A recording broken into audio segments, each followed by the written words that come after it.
Assalamualaikum warahmatullahi wabarakatuh. Alhamdulillahirabbil alamin alladzi yuhibbul muhsinin wa yarfa'u darajatil muttaqin. Asyhadu an la ilaha illallah wahdahu la syarikalah wa asyhadu anna Muhammadan abduhu wa rasuluh la nabiyya ba'dah. Allahumma shalli ala Muhammad wa ala alihi wa ashabihi wa man tabi'ahum bi ihsanin ila yaumiddin. Jamaah Majelis Taklim yang dirahmati oleh Allah, mari kita terus bersyukur kepada Allah karena Allah telah memberikan nikmat-Nya yang sangat banyak kepada kita.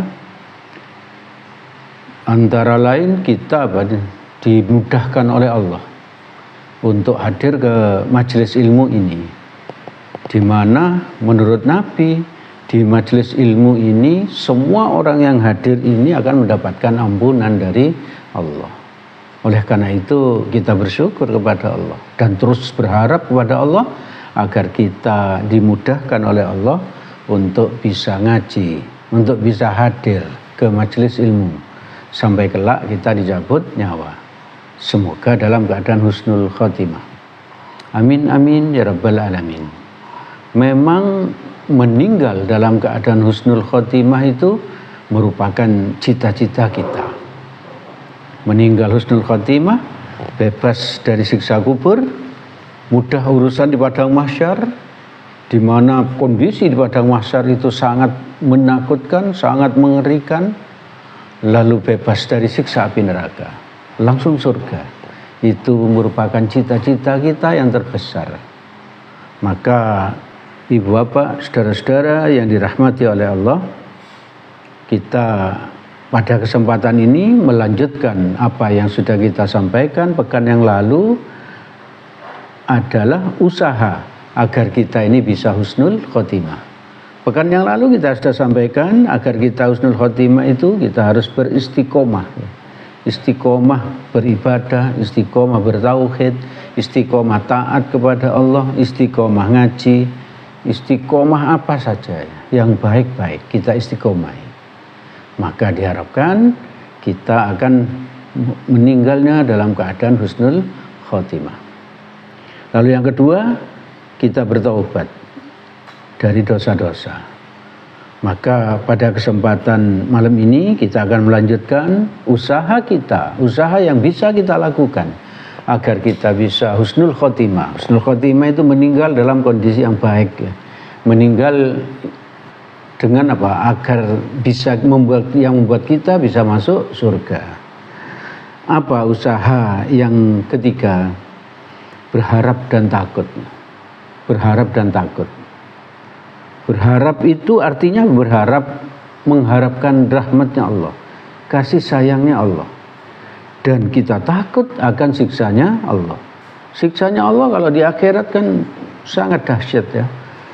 Siksa di kuburan, siksa di padang mahsyar, di saat kita menunggu amal baik dan catatan amal baik dan amal buruk, dan siksa api neraka. Maka kita takut dengan semua siksa itu. Kita takut. Nah, kenapa kita kok melakukan itu?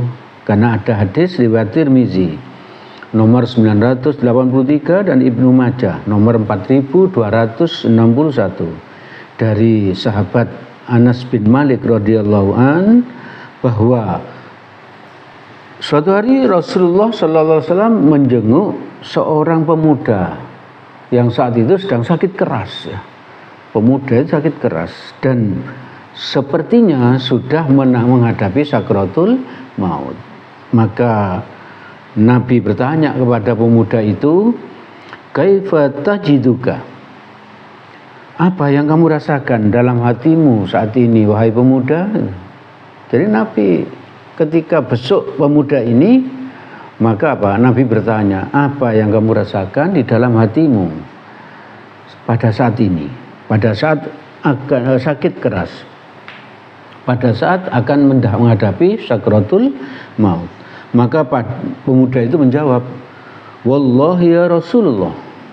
Untuk meyakinkan itu dia bersumpah, "Demi Allah, wahai Rasulullah,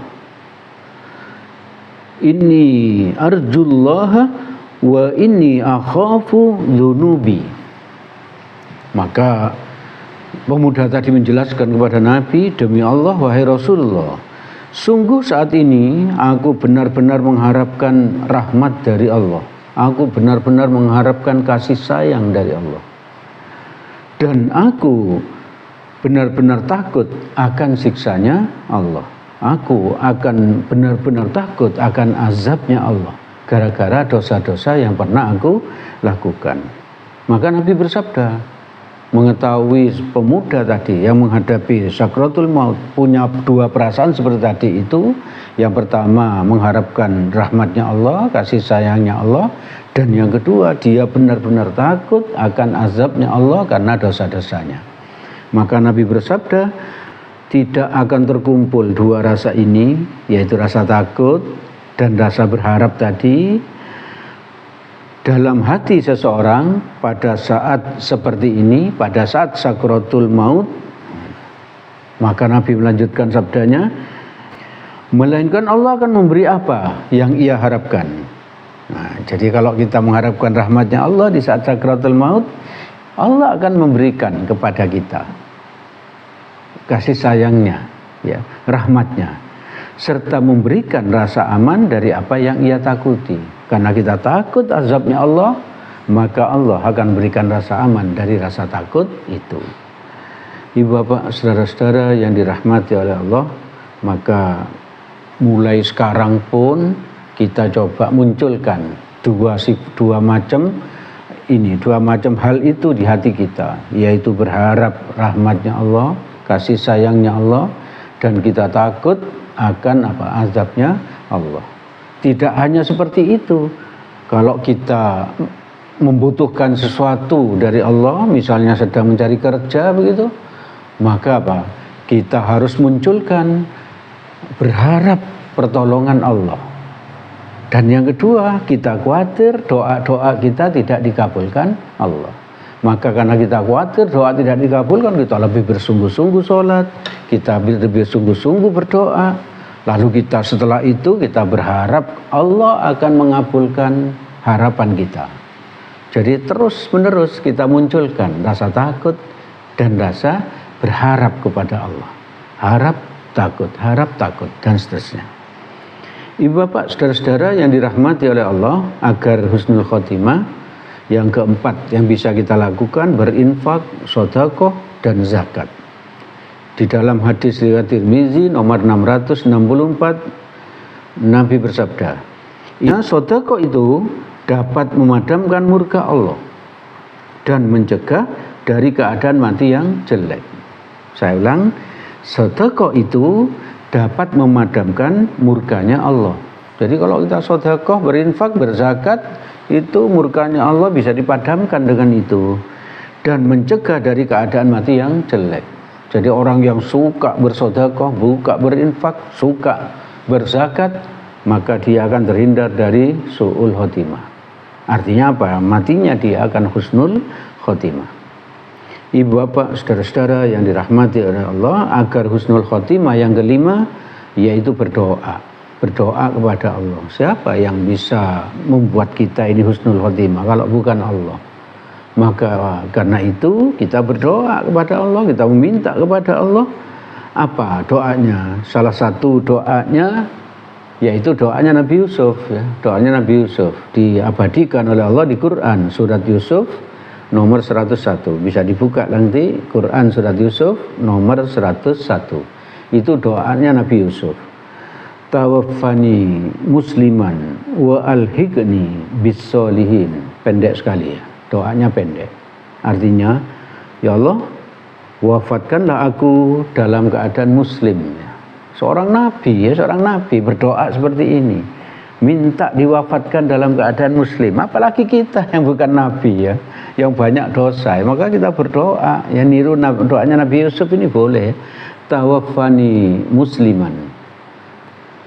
Wafatkanlah kami dalam keadaan muslim, dalam keadaan beragama Islam.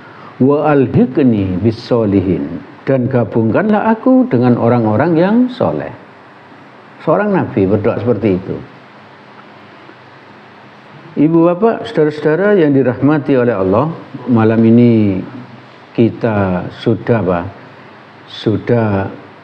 menyampaikan 3 hal usaha kita agar kita bisa husnul khotimah, yaitu berharap dan takut. Yang keempat, berinfak, sedekah dan berzakat. Dan yang kelima, berdoa. Kalau ditambah 2 dari pekan yang lalu sudah 5 usaha yang bisa kita lakukan. Yang keenam, insya Allah kita sambung di kesempatan yang akan datang. Ya. Itu yang bisa kami sampaikan pada kesempatan sore ini. Segala yang baik dan benar, semuanya berasal dari Allah Subhanahu wa Ta'ala. Semoga ada manfaatnya bagi kita, semoga Allah menolong kita agar kita bisa mengamalkannya. Dan yang salah itu karena kebodohan saya. Untuk itu saya mohon maaf yang sebesar-besarnya. Mari kita tutup majelis ini dengan doa kafaratul majelis. Subhanakallahumma wa bihamdik asyhadu an la ilaha illa anta astaghfiruka wa atubu ilaik. Assalamualaikum warahmatullahi wabarakatuh.